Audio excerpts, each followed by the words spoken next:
MIM all India मजलिस इत्तेहादुल मुस्लिमीन को vote कर रहे हैं और इसलिए कर रहे हैं कि हमारा आज का रहबर कोई नहीं है, आज का हमारा लीडर कोई नहीं है, हमारे हक़ की आवाज़ उठाने वाला आज कोई नहीं है। हम जहां भी जाते हैं लोग आज तक हमारे वोटों को सिर्फ इस्तेमाल करते हुए आए हैं। हमें इस्तेमाल किया गया है, मतलब जहाँ नहीं वहीं हमारे वोटों को इस्तेमाल किया गया है। आज तक बस जितनी भी बातें हुई हैं सब वो अपने अपने को देखते हैं। आज हमें देखने वाला, हम मुसलमानों को देखने वाला कोई नहीं है भाई। अगर है तो आप बताइए, कोई हमारे हक़ की आवाज़ उठाता है? आज जगह जगह मुसलमानों पर जुल्म सितम किया जा रहा है। कहीं किसी ने आवाज़ उठाई? अगर किसी ने आवाज़ उठाई हो तो बैरिस्टर असदुद्दीन ओवैसी हैं। NRC में, CAA में, हर जगह वो उनके अंदर जातिवाद का कोई मामला ही नहीं है। मतलब जो कुछ भी करते हैं वो सबको एक तरफा लेके चलते हैं। हम तो MIM का करब भाई। किस वजह से? इस वजह से कि हमारे कौम को जहाँ बात आवत सिर्फ जो न है मतलब वो नहीं बोला थी, और जहाँ और सबको बात आवत, चाहे कांग्रेस हो, चाहे सपा हो, चाहे BJP हो, सब जो न है ऐसे गांड दबा के भाग ले थी और नहीं अकेले मन से धुक नहीं खड़ा हो थी, तो ही बड़े वोट उनका करब।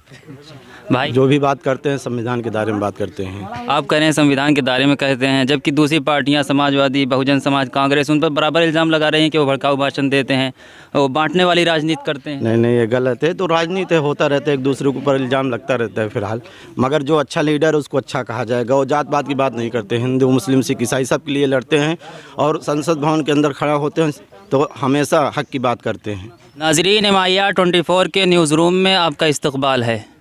आज हम हाजिर हुए हैं उत्तर प्रदेश के ज़िला प्रतापगढ़ के विधानसभा रानीगंज में, और यहाँ चौराहे पर कुछ लोग बैठे हैं, खड़े हैं। आइए इनसे बात करते हैं, सियासी राय लेते हैं, देखते हैं इनसे बात करके हमें क्या हासिल होता है। भाई क्या नाम है? मोहम्मद अल्तमस, गांव नरसिंहगढ़। ठीक ठाक हैं आप? जी। इस बार किसकी सरकार ला रहे हैं आप लोग? MIM पार्टी की। अच्छा, MIM पार्टी तो सिर्फ 100 सीटों पर चुनाव लड़ रही है और आप कह रहे हैं कि उसकी सरकार बनेगी, जबकि सरकार के लिए कम से कम 203 सीटें लाना ज़रूरी है। तो कैसे आप उनकी सरकार बनाएंगे? हमारे भागीदारी संकर मोर्चा है, असदुद्दीन ओवैसी साहब ने उनसे बात की है, तो 403 सीटों पर पूरा चुनाव लड़ा जाएगा। तो सरकार बना लेंगे इंशाअल्लाह।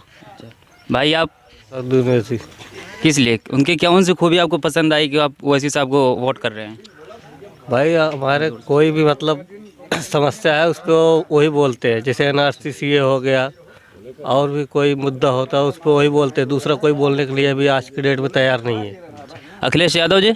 अखिलेश यादव कहाँ बोलते हैं? किस मुद्दे पे बोले हैं? कहीं मुसलमानों के लिए बोले हैं या कोई भी शोषित वंचित समाज है उसके लिए कभी बोले हैं? वो तो कह रहे हैं कि अगर मेरी सरकार बनी तो हम 300 यूनिट बिजली फ्री देंगे, सिंचाई फ्री देंगे। तो क्या आपको नौकरी नहीं चाहिए, वो बिजली नहीं चाहिए फ्री? भाई बिजली फ्री कहने के लिए है ना, दे नहीं रहा है ना कोई। कहने के लिए तो कोई भी कह देता है, चुनाव टाइम कोई भी कहता है, देता नहीं ना कोई। अच्छा भाई आप किसको वोट कर रहे हैं? हम AIM ऑल इंडिया मजलिस इत्तेहादुल मुस्लिमीन को वोट कर रहे हैं और इसलिए कर रहे हैं कि हमारा आज का रहबर कोई नहीं है, आज का हमारा लीडर कोई नहीं है, हमारे हक़ की आवाज़ उठाने वाला आज कोई नहीं है। हम जहां भी जाते हैं लोग आज तक हमारे वोटों को सिर्फ इस्तेमाल करते हुए आए हैं। हमें इस्तेमाल किया गया है, मतलब जहाँ नहीं वहीं हमारे वोटों को इस्तेमाल किया गया है। आज तक बस जितनी भी बातें हुई हैं सब वो अपने अपने को देखते हैं। आज हमें देखने वाला, हम मुसलमानों को देखने वाला कोई नहीं है भाई। अगर है तो आप बताइए, कोई हमारे हक़ की आवाज़ उठाता है? आज जगह जगह मुसलमानों पर जुल्म सितम किया जा रहा है। कहीं किसी ने आवाज़ उठाई? अगर किसी ने आवाज़ उठाई हो तो बैरिस्टर असदुद्दीन ओवैसी हैं। NRC में, CAA में, हर जगह वो उनके अंदर जातिवाद का कोई मामला ही नहीं है। मतलब जो कुछ भी करते हैं वो सबको एक तरफा लेके चलते हैं। अभी तो बैरिस्टर साहब पे अभी हाल ही में 2 दिन पहले हमला हुआ, तो आप उसके बारे में क्या राय रखते हैं? पहले हमला हुआ, उनके साथ जो हुआ बहुत गलत हुआ, लेकिन ऐसा करना नहीं चाहिए था। फिर भी उनसे पूछा गया कि आपके ऊपर ये हमला हुआ तो उन्होंने जो कुछ भी कहा सही कहा है। लोग कहते हैं भड़काऊ भाषण देते हैं। भड़काऊ भाषण? जी बिल्कुल भड़काऊ भाषण वो जरा भी नहीं देते हैं। वो जो कुछ कहते हैं वो हक कहते हैं, हक के लिए कहते हैं। वो B टीम होने का भी इल्ज़ाम लगता है उन पर। B टीम होने का इल्ज़ाम वो लगाते हैं जिन्हें उनसे डर है कि ये टीम निकाल ले जाएगी। B टीम नहीं है, वो A टीम है। तो आपके रानीगंज विधानसभा से कौन आ रहा है MIM से? अनिल सरोज आ रहे हैं जी। तो क्या उम्मीद है वो जीत जाएंगे? इंशाअल्लाह ताला ज़रूर जीतेंगे। चाचा आप किसको वोट कर रहे हैं? हम तो MIM का करब भाई। किस वजह से? इस वजह से कि हमारे कौम को जहाँ बात आवत सिर्फ जो न है मतलब वो नहीं बोला थी, और जहाँ और सबको बात आवत चाहे कांग्रेस हो चाहे सपा हो चाहे बीजेपी हो, सब जो न है ऐसे गांड दबा के भाग ले थी और नहीं अकेले मन से धुक नहीं खड़ा हो थी, तो ही बड़े वोट उनका करब। भाई आप? हमारा नाम कमर आलम है।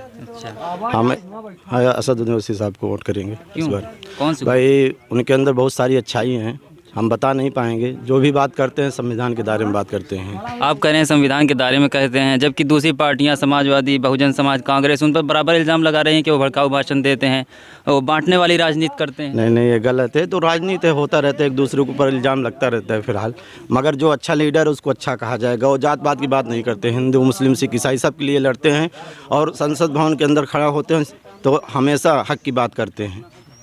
सर आपको ये नहीं लगता कि वो 100 सीटों पर चुनाव लड़के जो सेकुलर पार्टियां हैं उनका ही नुकसान करेंगे, बीजेपी को तो फ़ायदा ही पहुंचाएंगे? जाहिर सी बात। नहीं, किसी को नुकसान नहीं। अगर किसी को नुकसान लगता है तो परेशान है भाई। हमारा हक मिलना चाहिए, हम तो जुड़ने के लिए तैयार हैं। आप हमारा हक दीजिए, हमारा वजूद को मजबूत करिए, हम आपके साथ हैं।